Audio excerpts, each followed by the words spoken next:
Our next storyteller, hi everyone on the sides. Hi everyone on the sides. I feel like we're not paying attention enough to you. So this next storyteller I met on my TV screen. I was watching WTTW's Peacekeepers documentary series. Anyone know it? Awesome. Okay, a couple people, yes. So Damien Morris works for Breakthrough Ministries, which does some work in West Garfield Park. You're going to learn more about it. I'm thrilled when I actually met him in person to find that he was even more wonderful than I could have imagined. So please put your hands together for Damien Morris telling his first story.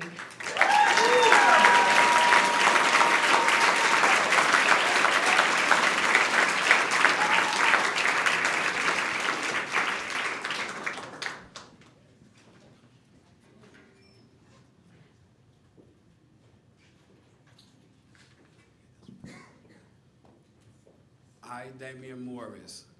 I am the 45-year-old Chief Program Officer of Violence Prevention for Breakthrough Ministries.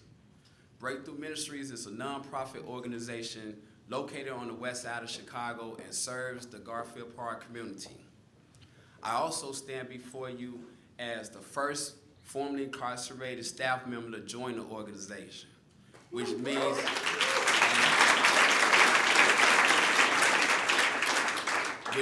that the organization hires those who have lived experience to engage with those who are most vulnerable to becoming either a perpetrator or a victim of gun violence.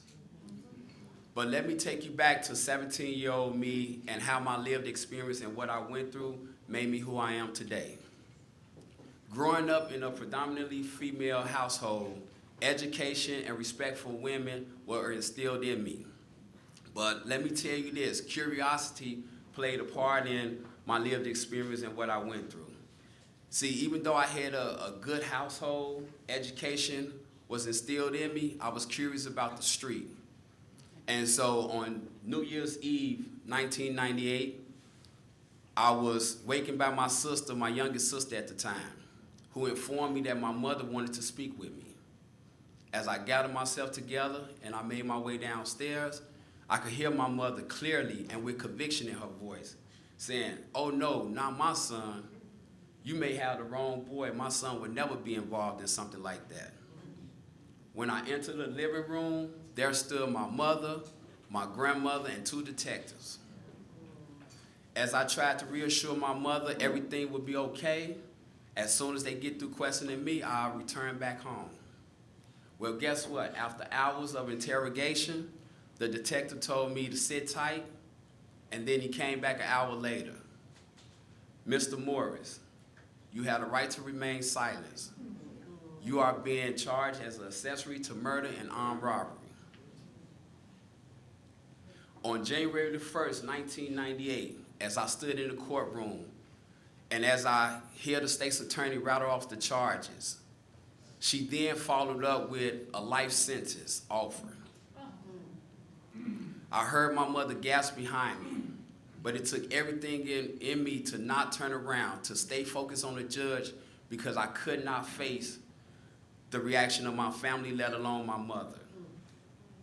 The judge then proceeded to look at my public defender and say, "Is there anything that you want to add?" He cleared his throat. "Well, Your Honor, my client has been a student up until his arrest, and clearly you can see the support of his family behind him." The judge then looked away from my public defender, looked back at his calendar, and scheduled me for a 2 to 3 month sentence, continuance. As I was informed to shackle up and return back to my cell, and while I was waiting that 2 to 3 months continuance, a fight broke out between two rival gangs. The street organization that I was a part of, we was outnumbered. And as a result, I was stabbed multiple times in the arm. As I was rushed to the trauma center, I still was a minor at the age of 17. So that means that the nurse had to have my mother's permission to stitch me up. I reached out to the nurse and made eye contact with her. And I informed her, "Please tell my mother I sustained these injuries from a game of pickup ball." She responded with the same eye contact and said, I too have a teenage son, and I understand. Going back to my cell now that I have 72 stitches in my arm, I thought about it. On one hand, the state's attorney is offering me a life sentence. But on the other hand, someone is trying to take my life. As I returned to my cell, I asked my cellmate at the time to give me a minute. He gave me a minute. He stood in front of the doorway, and I fell down to my knees and I prayed to God. I thank God for giving me a second chance at life in the Cook County. But I begged and pleaded with him to give me a second chance at life in society. After 7 days of being on lockdown, activities returned to normal. We was preparing for the GED. And let me say this, I received my GED within that year.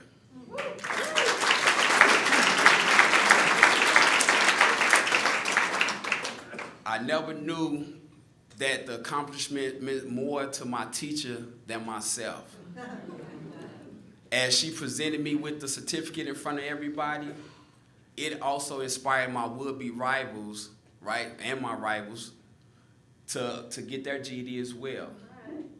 So by me taking the initiative and tutoring them every day for 2 hours, I never realized that I was doing violence reduction work in there.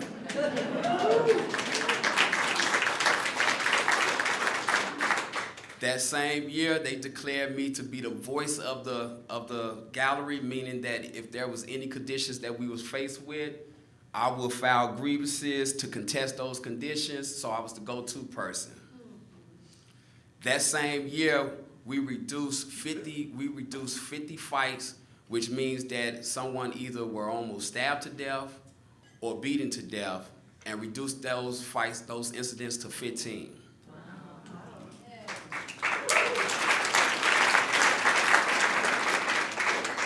That same year, that life sentence that I was offered was reduced to 20 years at 50%. That was a God moment. Now, I tell you this, that's all within 1 year of my 10-year, 3-month sentence that I've done.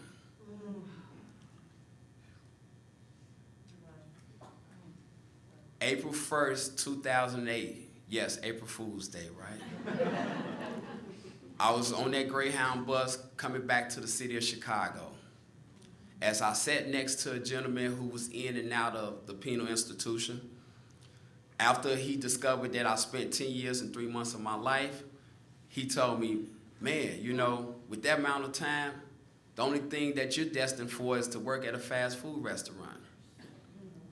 I then looked at him and I replied, just because you put limitations on you and your potential, I'm not going to let you place those on me.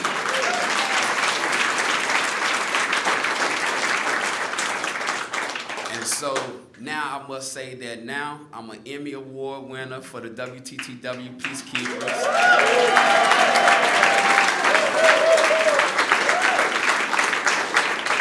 I'm a father of 2 girls. The 6-year-old is my boss. And through it all, the most rewarding confirmation that I received is from a gentleman that I was locked up with who understood and found out that I was the chief program of violence prevention.